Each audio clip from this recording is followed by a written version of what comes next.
Hey guys, welcome back to the channel. Today we have another shop talk video, and today's shop talk is going to be a little bit different. It's actually going to be a quick tip for everyone out there, whether you are a mechanic in a shop owner, or just a do-it-yourselfer at home. I'm going to show you guys a little secret that I've stumbled upon to save a lot of money on brake cleaner, because it can be quite expensive, and that involves these things right here. So before we go ahead and get into this video, guys, if you haven't subscribed to the channel, hit the subscribe button down below and definitely smash that like button because it helps the channel out. And with that said, let's go ahead and get started on today's video. So to start into this topic, guys, the reason why I'm making this video is because there is a lot of savings on something that we as mechanics use a lot, quite often. And also maybe when you're working at home, you're using this stuff too, and you find that it's absolutely putting a dent in your wallet. Now, my whole reasoning of getting here and why I'm making this video is to try to save everybody out their money. And I had to kind of figure this out myself and do the math and crunch them down to figure out this is the best way to use brake cleaner or to buy brake cleaner. So I will say this: if you are the type of person that will need one brake cleaner can a month or two, this may or may not be for you. But if you use it quite often and you plan on using it in bulk, it is probably the best option. So you can't really beat it when it comes to that aspect. Now, when I started this shop off, I was buying brake cleaner in cases of 12. I think they were coming around to I want to say $3 a can is what I was paying for wholesale. I would wind up using, it was about 2 cases a month, roughly around $72. Now, for the $72, that I was basically spending, I was buying roughly around 2 gallons, a little bit less of brake cleaner, because if you add all those ounces, they're normally 12 ounces. I believe if you do it all together, it's like 288. And, it's roughly around 2 gallons of brake cleaner, roughly. So for 2 gallons of brake cleaner, I was paying close near almost $80 once you figure taxes and everything. And it may not seem like it's a lot. A lot of you may say, yeah, that's okay, it's not too bad. But after running the numbers for about a couple years of me using it that way, I figured out that I was spending a lot more money on shop supplies and consumables than I was intaking. Now, for a lot of you that don't know, when you go to a mechanic, at least a professional shop, if you spend X amount of dollars, there's a certain percentage of that dollars that they charge you, which is basically shop supplies, which covers things like penetrating oils, brake cleaner, and things that are consumables. If I have a customer in here and I use a half a can of brake cleaner to clean the undercarriage after an oil change, there's no way for me to just charge for a half a can of brake cleaner, so it just breaks down into that shop supply, and it's based off of a percentage of the final price on the ticket, for those of you that aren't aware of that. But I have a whole other video on how to read your repair orders and invoices. You guys can check it out if you want. I go into further detail. But overall, what I was spending versus what I was getting, it wasn't really quite adding up. And in my shop, brake cleaner is the most heavily used consumable item. That's pretty much it. It's not like I'm using a lot of razor blades to scrape things down and things like that. Brake cleaner is number one. Second item is penetrating oil. And to basically just sum it up, it was a lot more money spending on buying this stuff than I was making back on it. So I was basically at a loss. And I started looking at ways, and I remember when I worked at one particular dealer, they had a huge tank of brake cleaner. They would pump it into these aerosols, and we'd pressurize them and use them, and they were great. So I started looking into them. I was able to pick up my atomizer here. This one is the one that I've had forever. I use this in almost every video. If you guys have watched my videos, you'll know that's how I dispense it.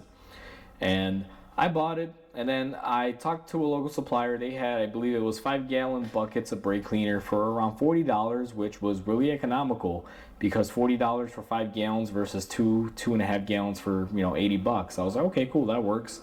And I could make basically 10 cans, a little bit over 10, more like 10 and a half, out of 1 gallon in this atomizer, and it would roughly accumulate to being pretty cheap competitively as far as me buying the individualized cans. And I did that for a number of years, but what started happening is the 5-gallon buckets started raising in price. Once COVID, all that stuff happened, pricing got a little bit out of control, and I was looking for different vendors, different suppliers, and I got into a conversation with one of my oil suppliers, and he's like, hey, we supply brake cleaner in bulk, 55-gallon drums. He's like, $450, you can have it.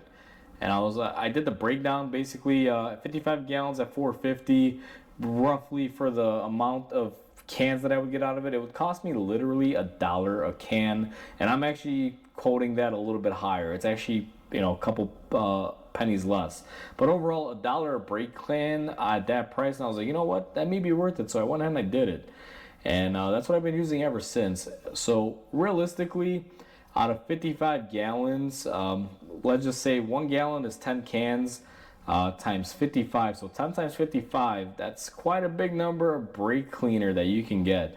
And it'll only cost you $450, or at least in my case. Now, depending on where you are or what you're buying, prices may differ. But in my scenario, the last drum that I bought was $450. I'm sure they've gone up a little bit in pricing now, but I've done the math and it's still the most competitive pricing you can get by doing it this way. So at my shop level, $450 for my drum. Right now I'm paying roughly around $8 to $9 a gallon, which yields me 10 cans of brake cleaner, which accumulates to come out being around $1 a can. Can't beat that. You can't go to any parts store and buy a can of brake cleaner for $1 unless they're just giving the stuff away. It's impossible. So it's the most economical way of doing it.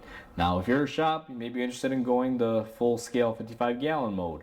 But if you are a DIYer or you do stuff at home on the weekends and stuff like that, you may want to look at the 5 gallon bucket and atomizer. It's still worth the while, because if you think about it, for $200, you're making a lot of cans of brake cleaner. $200 for 50 plus cans of brake cleaner, that's pretty cheap. If you walk into a parts store right now and you try to buy 50 cans of brake cleaner, let's say they're $5 a piece, you know, that's a couple $100 right there. So you can't beat the pricing on this. I've already, you know, run down the numbers. You just can't beat it. This is the best way to go. And this is the thing that I want to talk to you guys about today and share.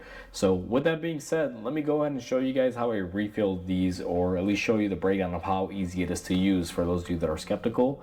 So we're going to go ahead and do that. And just to show you guys how this system works, basically you have your 55 gallon drum, and it'll have its little pump on there.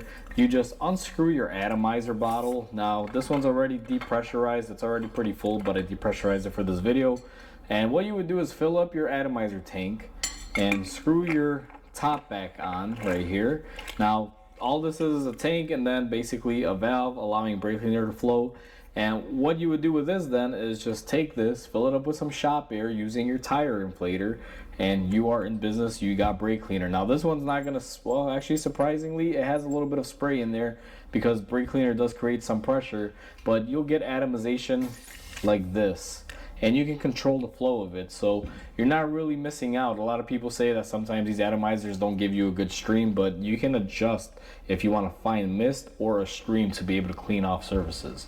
And that's one thing that I wanted to share with everyone out there, because even though this is pretty old school and it's been around for a while, not a lot of people are aware of this. And you know, sometimes I see people wasting their money on brake cleaner, whether it's a shop or you at home doing this yourself. This is the best way to go, and you can't beat it. As long as you got a way to fill up the can with compressed air, which most shops do, and most do-it-yourselfers normally have some sort of compressor, you should be able to refill these, and it's pretty simple. So hopefully you guys enjoyed this video. Hopefully this video helps you guys out, and I would love to hear comments on this, because I'm sure there's more than just me that has used it or has had experience with this, and I want to hear your things on it. But overall, guys, that's pretty much the video. Please comment, like, and subscribe, because it definitely helps the channel grow. Hope you guys have a wonderful day, and I'll catch you guys in the next video.